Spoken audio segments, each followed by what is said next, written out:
There's something nobody tells you when you work your whole life to build something from nothing. Nobody sits you down and says, hey, watch out, because the person you love the most might be the one who tries hardest to take it all away. Nobody warns you about that. Nobody puts it on a bumper sticker or a greeting card. You just find out the hard way. The very hard way. Welcome back to Daddy's Revenge.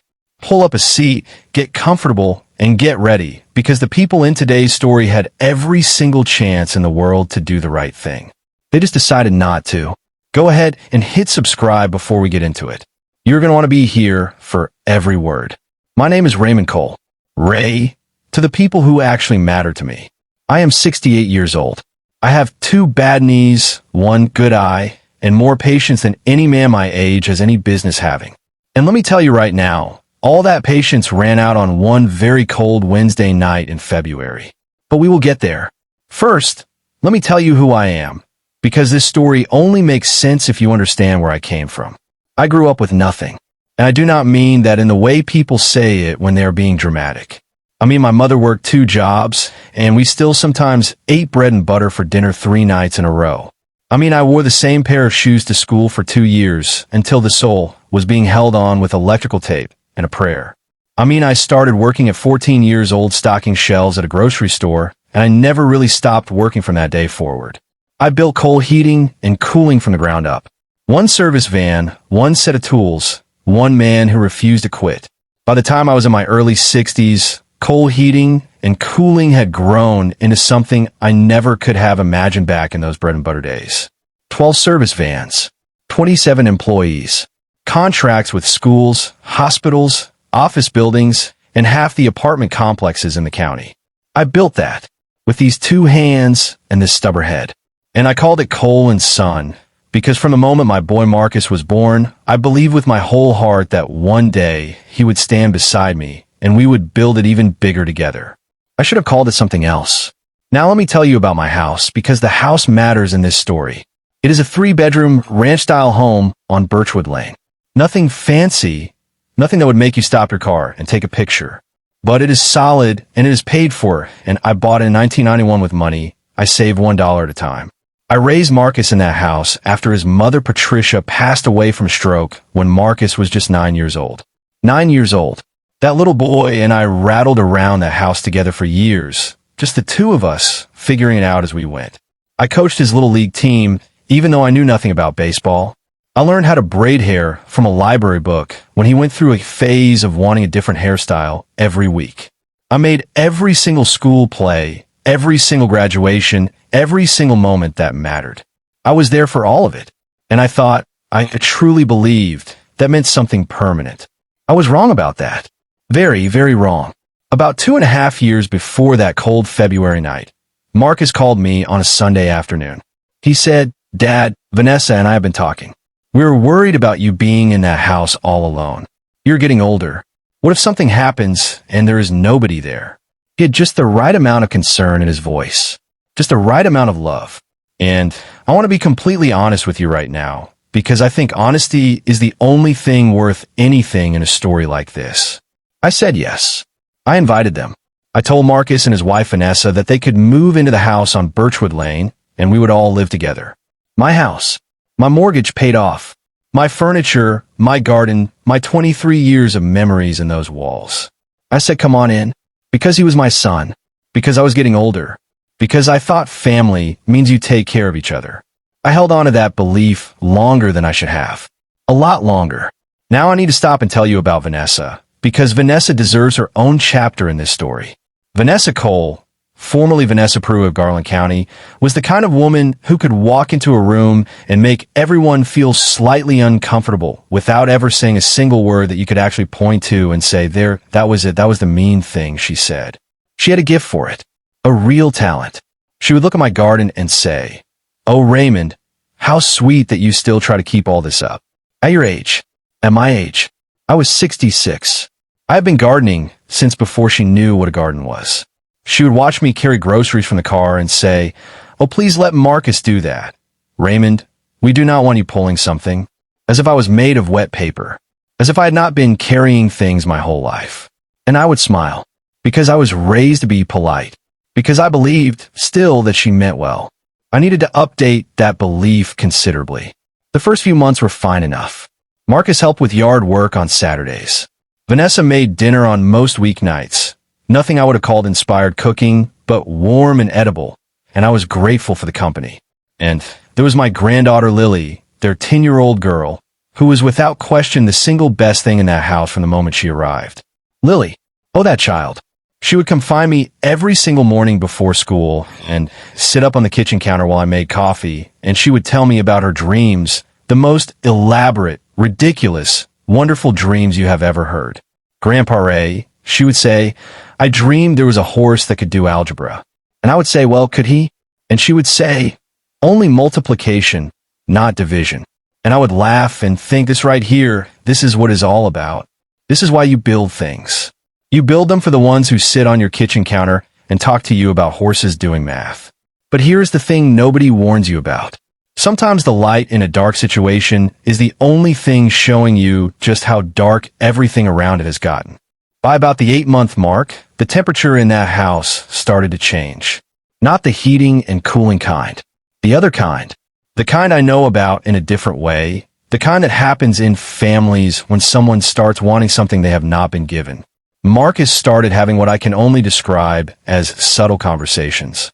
He would bring up the business in a particular tone, a careful, circling tone, like a man trying to find the unlocked window without looking like he is trying to get inside.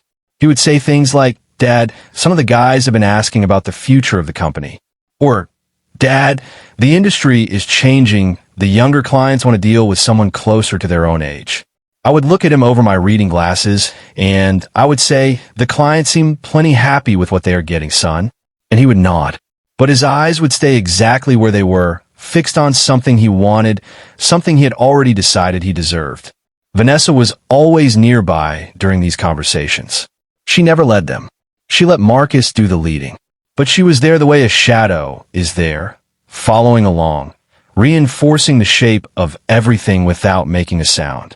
I noticed.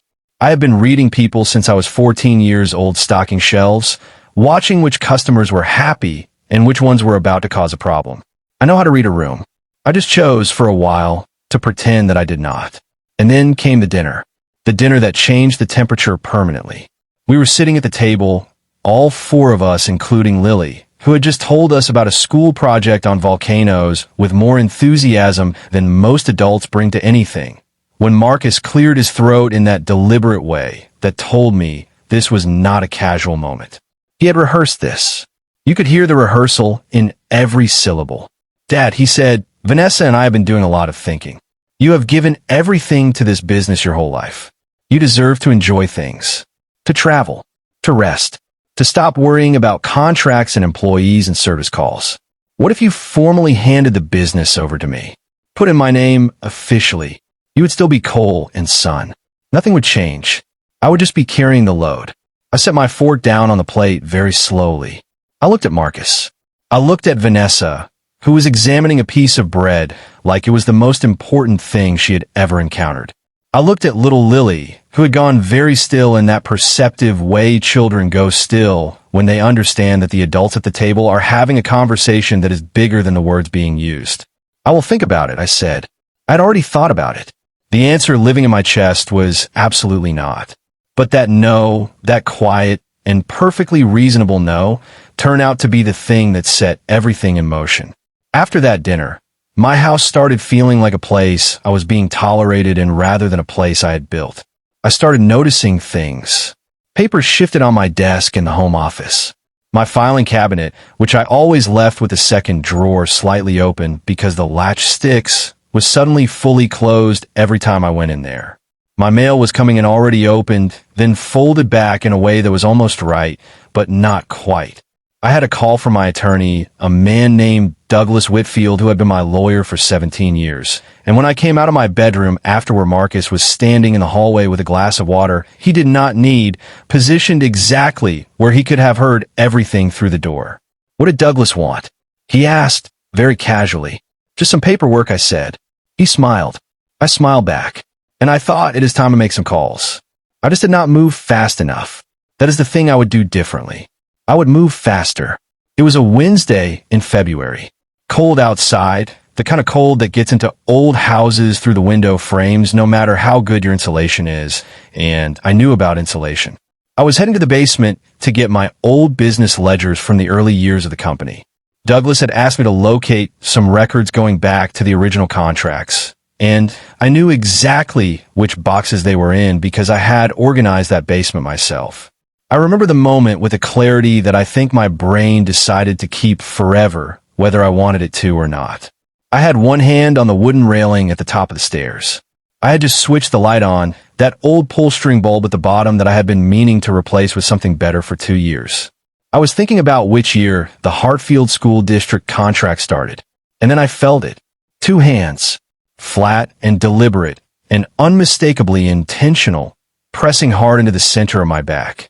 And then the stairs were gone, and I was not standing anymore, and the world had stopped following any rules I recognized. I will not describe the fall in detail. I do not think you need me to, and I do not particularly want to revisit it. What I will tell you is that concrete is unforgiving and gravity does not care how old you are, or what you built, or how hard you worked, or who you loved. I ended up at the bottom of those stairs in the dark because at some point in the fall the pull string bulb had gone out, and the cold was immediate and the pain was speaking very loudly from several parts of my body at the same time. I lay still for a moment, the way you do when your body is taking stock of itself, trying to figure out the full report before you move. The light from the top of the stairs was a thin yellow rectangle up there in the dark, and standing in that rectangle was my son, Marcus, just standing there, looking down. Maybe now he will listen, Marcus said. Not to me. To Vanessa, who must have been right there behind him. Good, Vanessa said, and her voice had none of the softness she usually kept in it for my benefit. Let him figure out down there. And the door closed. The yellow rectangle disappeared, and the dark was total. Now, right here is where I need you to really listen to me, because this is the part that matters most. Most people in that moment would have screamed, would have cried, would have begged, would have done whatever it took to get that door open again. I'm not most people. I never have been. I grew up with nothing, remember? I wore shoes held together with electrical tape. I built a company with 1 service van and 2 hands. I did not stay down. And in that basement, in the cold and the dark, with something very wrong happening in my right shoulder and a sound in my left knee that I did not enjoy at all, I did the most Raymond Cole thing I have ever done in 68 years of living. I reached into the chest pocket of my flannel shirt. I found my phone, and I made one call. One call. I had maybe 15 seconds of clear thinking left in me before the pain and the dark and the cold were going to win that particular argument. I used every single one of those seconds. Who did I call? Why that person? And what did I say in 15 seconds that was powerful enough to change everything that came after? If you are watching and you have not subscribed yet, please do it right now. Just hit the button. It costs you nothing, and it means everything to this channel. Thank you. Truly. Now let me tell you about what happens when the floor is the lowest point and you find out what you are actually made of. People talk about rock bottom like it is a feeling, like it is an emotion you have, a sadness you sink into. Let me tell you something. Sometimes rock bottom is an actual floor. Cold concrete under your back, and not a single light in the room, and the sound of your own breathing echoing off the walls of the basement you built your filing system in. That was my rock bottom, that Wednesday night in February. But here is what Marcus never understood. What Vanessa, with all her soft smiles and strategic bread examining, never understood. About the kind of man who starts a business in his garage with secondhand tools and a phone that keeps dropping calls. That kind of man does not need conditions to be perfect before he acts. That kind of man acts in the worst conditions with whatever he has left and figures out the rest later. Let me take you into those 15 seconds. My right shoulder was not working right. There was a sound coming from my ribs when I breathed that I recognized as bad news. My head had met the concrete at one point during the fall, and the edges of my vision were doing that thing where the world starts to look like an old photograph, soft and fading at the edges. But my left hand worked, and I had kept my phone in my shirt pocket every single day for the past 9 years, ever since my doctor said, "Raymond, a man your age, you keep that thing on you at all times, you hear me?" Yes, I did, doctor. And yes, that night, I heard you. My fingers found the screen. Found the name I needed. I had put it there 6 weeks ago, right at the top of my favorites, the moment I started noticing the shifted papers and the 2 casual questions about the business and the mail that was not arriving quite right anymore. The name was Douglas Whitfield. My attorney. 17 years. The kind of man who answers his phone at night not because he has to, but because he understands that some calls cannot wait until morning. Now let me tell you about Douglas, because Douglas is important. Douglas Whitfield is not a loud man. He does not fill a room with his personality, or shake your hand too hard, or tell you stories about himself over dinner. What Douglas does is he listens. Completely, carefully, with the kind of attention that makes you feel like every word you're saying is being filed away in a system so organized it could find anything again in under 30 seconds. Douglas and I have been having quiet meetings for the past 6 weeks. Ever since I noticed the things I noticed. 6 weeks of careful, deliberate, unhurried preparation, the kind you do when you understand that what you are dealing with requires precision rather than speed. What Marcus did not know, what Vanessa did not know, was that Douglas and I had spent those 6 weeks doing a quiet and thorough restructuring of my entire estate plan. Going through everything, document by document, account by account, property by property. We had done most of it. There were a few signatures still needed, a few things still not fully across the finish line. As I lay on that basement floor, I understood with a terrible and total clarity that if I lost consciousness before I made this call, if I faded out in that dark and Marcus got to my files before Douglas got to me, everything I had built for 34 years would end up in the hands of the man who had just put me at the bottom of those stairs and called a lesson. Not tonight. That was the thought. Clear as anything, despite the pain, despite the fading edges. Not tonight, son. The phone rang once. Douglas picked up on the second ring. Raymond. His voice was awake and steady. The voice of a man who had been half expecting a call like this, because I had told him 6 weeks ago that things were getting tense in that house. Raymond, it is late. Are you all right? I was not all right. My voice sounded like it belonged to someone else. Thin and wrong and far away.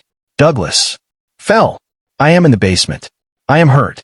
There was a single beat of silence. Then Douglas said quietly and completely focused, I am listening. I need you to hear me, I said. The business. The house. Everything we have been working on. Do not wait. Whatever is not done, do it tonight. Whatever you can execute tonight, you do it. The rest when I wake up. Another silence.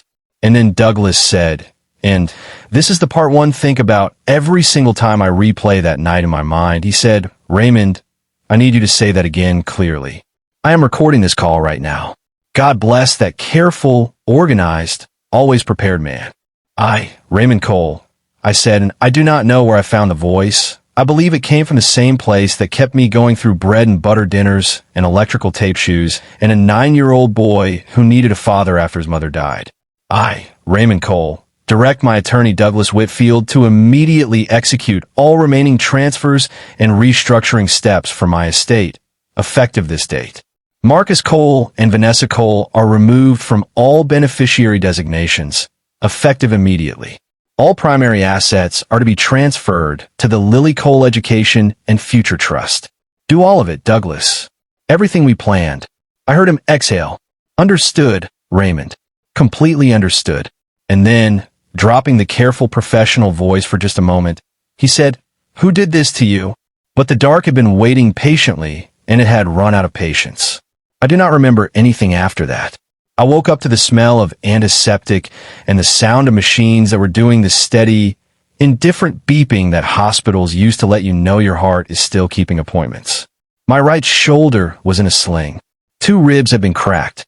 I had a gash above my right eyebrow that had taken 6 stitches to close, and a concussion that the attending physician described as moderate to significant, which I have come to understand means, sir, please stop having exciting evenings.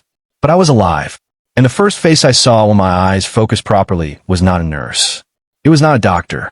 It was my neighbor from across the street, a 70-year-old retired postmaster named Earl Givens, sitting in the chair beside my bed with his coat still on like he had arrived in a hurry and had not thought to take it off since.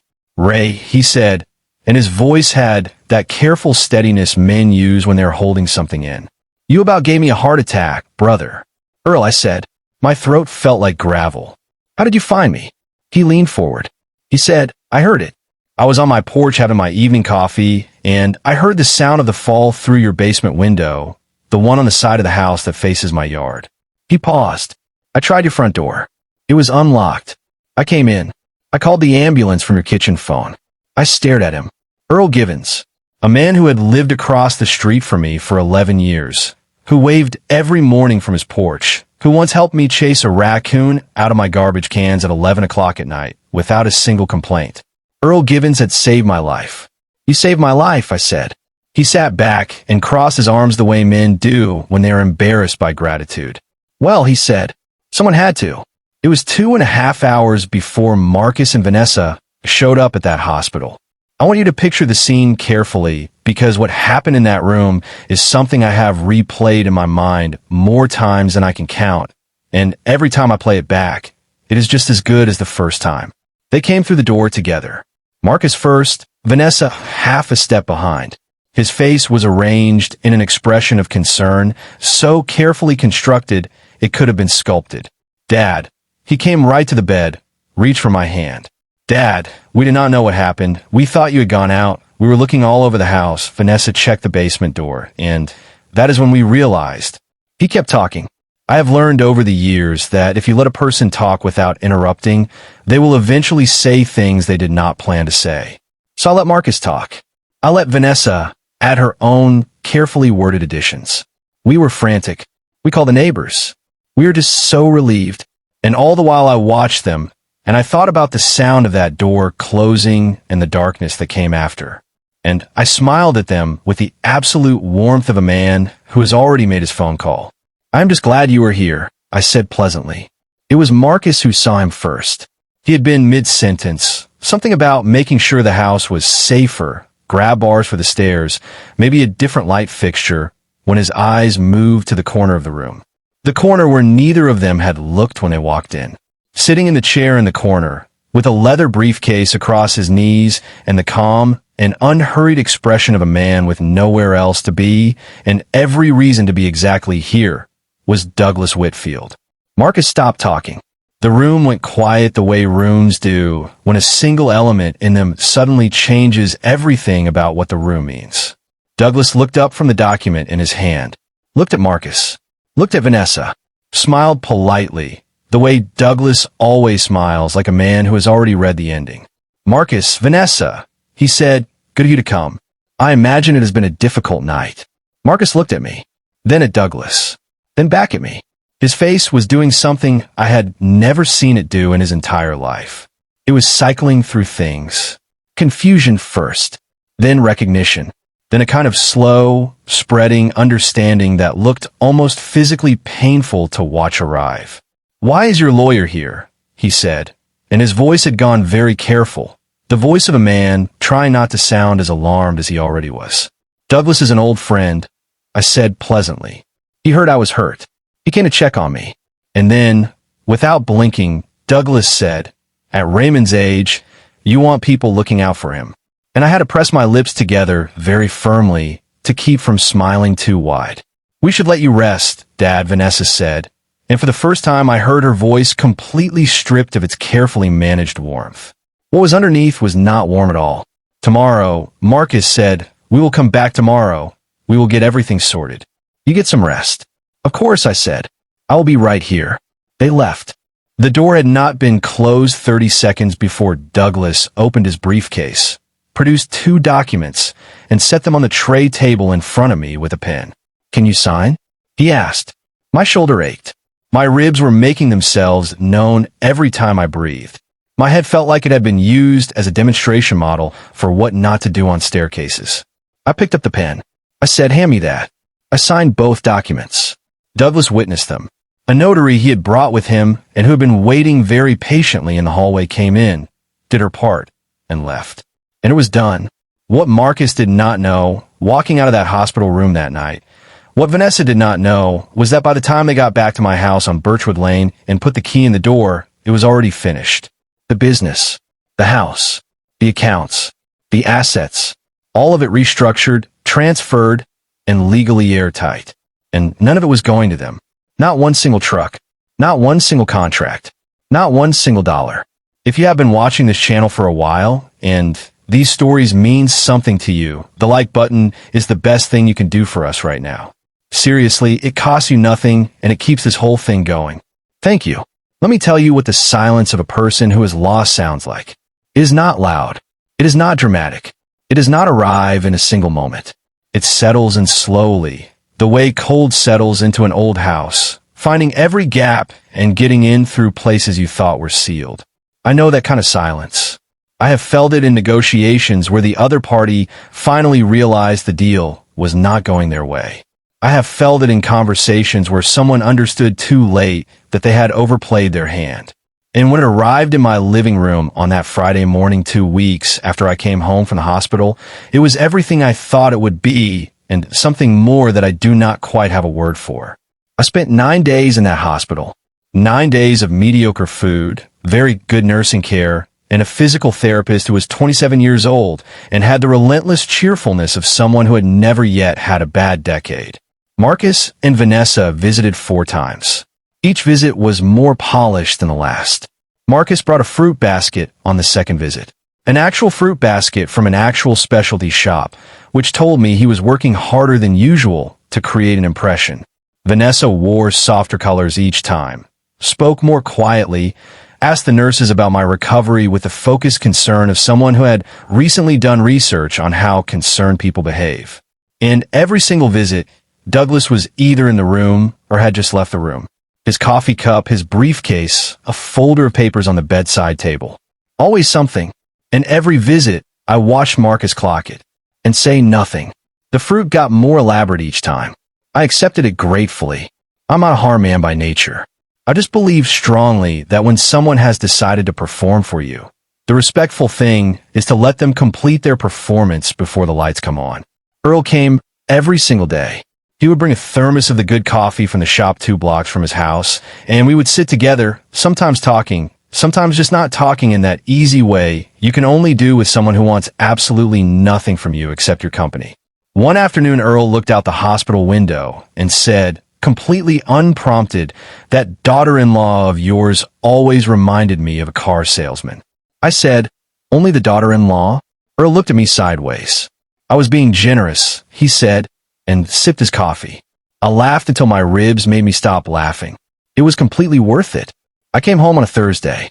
Douglas had been working while I was in that hospital the way a man works when he knows the stakes and has the skills to match them. The estate restructuring was complete and filed. The business transfer was complete. Coal heating and cooling, 12 service vans, 27 employees, 34 years of my life's work had been placed under new operational management with Douglas overseeing the transition, pending a formal sale to a buyer he had been quietly vetting for 3 weeks. A good buyer. A local family company that had been in the trades for 2 generations and understood what it meant to take care of employees. My house on Birchwood Lane had been transferred into a protective trust, with me holding full lifetime residency rights, meaning I could live there until my last day. But Marcus could not sell it, could not claim it, could not touch it. The Lily Cole Education and Future Trust was fully funded and legally managed by Douglas as independent trustee until Lily turned 25. Marcus and Vanessa's names appeared nowhere. Not in the property documents. Not in the business structure. Not in the financial accounts. Not anywhere. 34 years of work. Every van, every account, every contract, every dollar I ever saved from bread and butter days forward. Redirected. Clean. Permanent. I want to be honest about something. I did not tell them on Thursday.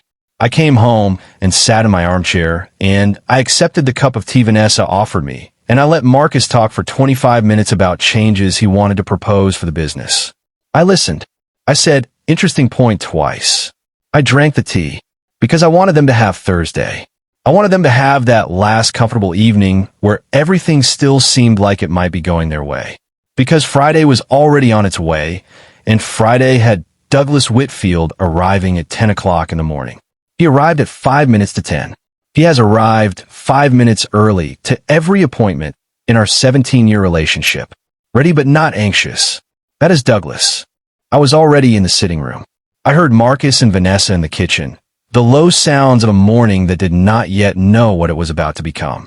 I called out in my most ordinary, most pleasant voice. Marcus, Vanessa, could you come in here, please? Douglas is here. We have a few things to go over. I heard Vanessa say something to Marcus that I could not make out. I heard Marcus say, just be calm. They came in together. Vanessa slightly behind. Marcus looked at Douglas's briefcase already open on the coffee table, papers organized in neat stacks, and I watched something cross his face. That look. The look of a building in the exact moment between when the demolition charge fires and when the walls begin to fall. Still standing, already finished. Sit down, please, I said. And they sat. Douglas is not a dramatic person. He does not editorialize. He does not add flourishes. He presents information the way a doctor presents a diagnosis, clear and complete, with the steady calm of someone who is not afraid of difficult truths. He opened with the estate restructuring. He explained, in plain and thorough language, that my primary assets, the house, the business, and all associated financial accounts, have been transferred effective the night of my hospitalization into protective trust structures, and my explicit and recorded verbal instruction, later confirmed by signed documents obtained 2 days after the incident, witnessed by independent parties and a notary. He explained that Marcus and Vanessa had been removed from all beneficiary positions. He explained that the Lily Cole Education and Future Trust was the primary beneficiary, independently administered until Lily reached adulthood. He placed the relevant documents on the coffee table. He turned them so they faced Marcus and Vanessa. He folded his hands, and the room went quiet in a way that rooms do not often go quiet. Marcus looked at the documents. He looked at them like a man whose brain is receiving a signal it was not built to process.